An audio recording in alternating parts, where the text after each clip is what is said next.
Welcome to Stilled Auto Works. My name is Nathan Welburn. In this episode of Car Intent, we'll be doing a simple alignment check on a Ford Focus RS.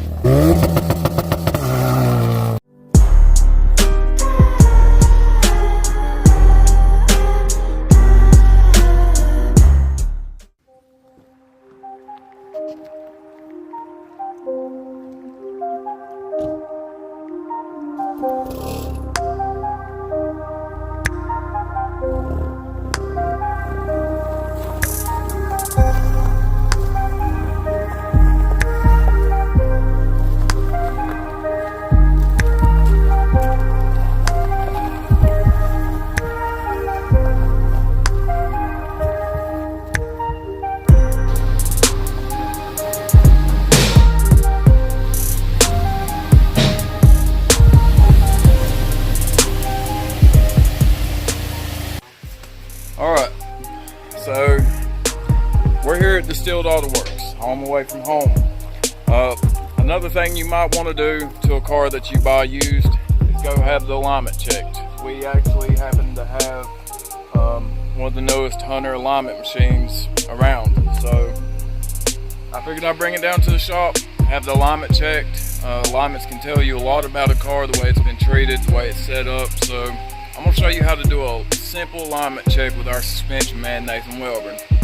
And we'll just run you through the steps. You can see what happens. Let's get back with Nathan Welburn. So what's the first steps? So we're going to raise it up.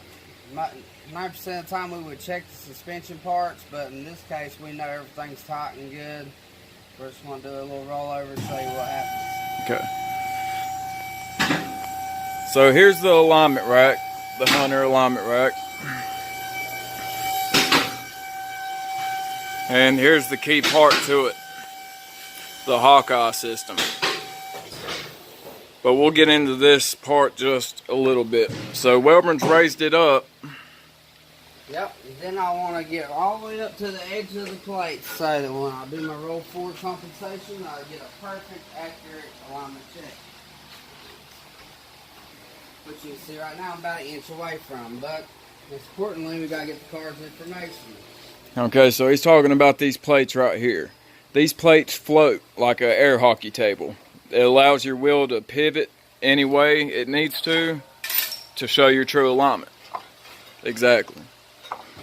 Wheels go where they want to go. First off, first thing you do when a customer pulls in to check their car. Yeah, we're going to get the VIN number because that's going to tell us everything we need to know. Here's the VIN number. They will scan this barcode when you go for alignment, and that tells this machine the factory specs for the alignment. He just scanned it, and there we can see it. 2016 Focus RS. Walk us through. Well, not to be too confusing, but the targets, 1, 2, 3, 4, and they're all going to go in each position. This is a three-dimensional, works off photography. It's three-dimensional. Got to have it set up track cars. Reset steering angle sensors, all the important stuff in the modern day automotive industry. Right. I'm going to center these up in the certain position that they're supposed to be in. And then give it a wiggle, make sure it don't come loose, because then we'll be restarting the whole thing. One of these takes less than 5 to 10 minutes to get a good, accurate, proper reading. So you don't have to charge the customer an arm and a leg for alignment they didn't need. That's also part of checking parts, the way he was saying. We always put the axles up in the air, and we'll shake the tires in and out, up and down, check to see if there's a worn ball joint, tie rods, pitman arm, whatever, depending on what you got. We'll check that, because if a part's not right, what's the point of doing the alignment? Ain't that right, Welburn? 90% of the time somebody wants an alignment, there is a tie rod to blame, ball joint, etc. A lot of those times, there's something to blame, and it's not the technician. Right, okay, It's so the technician's fault for not checking those. Alright, now we're ready to roll forward. which literally means I want the head dead perfect, middle, center, and all but touching this piece. Because when I do my roll forward, it's going to compensate dead on perfect to the middle of that plate, which is my target. So the targets have to rotate just so much for it to get an accurate reading. Well, that's what you're saying. follow instructions, but once you've done this a million times, you know where all the fitting is. Okay, so the wheel's sitting on the plates now. Yeah, now we're going to lock the brakes so that when I unlock the plates, they're not hard to put back in. And we want an accurate caster. But before we can do a caster sweep, we must unlock the plates by pulling the pins.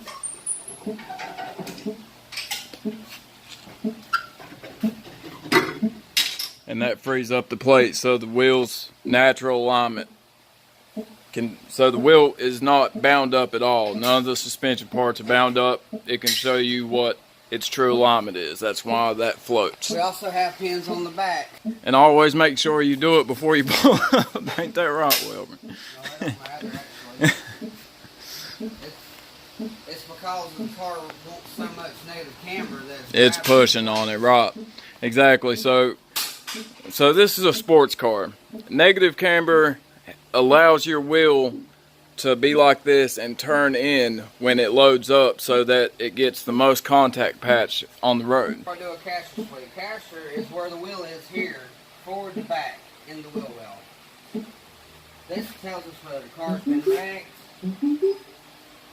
or lifted, or lowered. There's many things that could tell us. Some cars have adjustable casters, but a lot of them don't. Okay, now we got our caster sweep done. Now let's see what we're working with. That's all it took to get a good accurate reading. So now we can see the numbers that the machine has brought up. Which are all great. You see that they're all in the green. If there was anything off, it would be in the red, and that would let the technician know that there's a problem. Now this kind of explains it a little bit. You see how your tires are in and out, kind of look wonky. This amplifies that just to show a customer kindly what they're talking about and why your car wouldn't track straight down the road.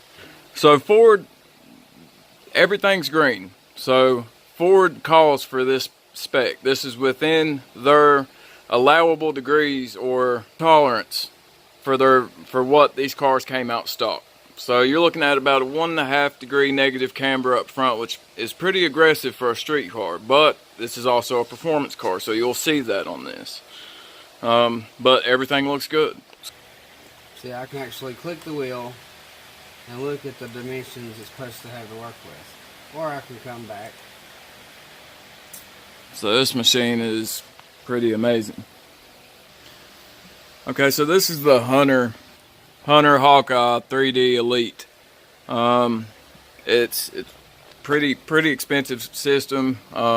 We're one of the first ones to have it in the area. This is a 2018 model? Yes. Okay.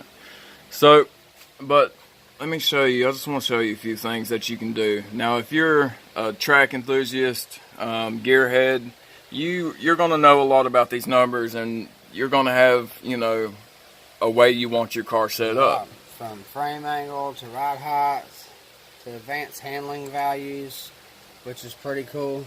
So we can set this up to do anything, and it will. Rolling force lever caster needs to be formed.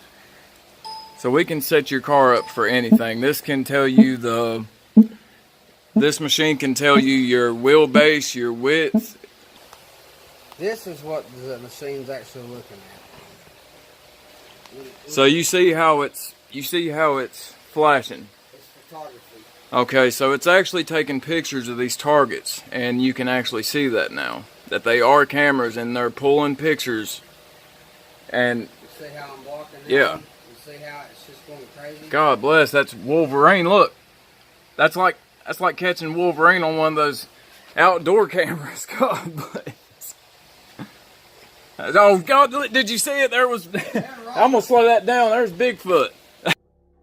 The latest analysis of the Patterson-Gimlin film shows a 7'3" to 7'8" creature, shoulders this wide, way wider than mine. For track, drift,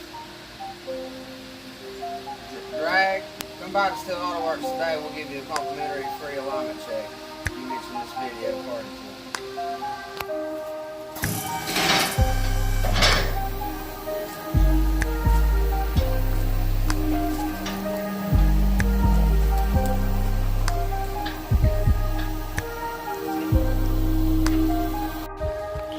that's just a simple alignment check. If there was anything wrong, you can go further into it. And if you want to see a video like that, you want to see what you would do to fix toe, camber caster, that kind of thing, send me a comment. Let me know what y'all want to see. I'm going to keep a lot more videos rolling out here on Car Intent. So I appreciate you tuning in. Please like, share, subscribe. Go to Distilled Auto Works website. Send us a message anytime you need anything. But other than that, I'm going to go watch some fireworks. Happy 4th of July.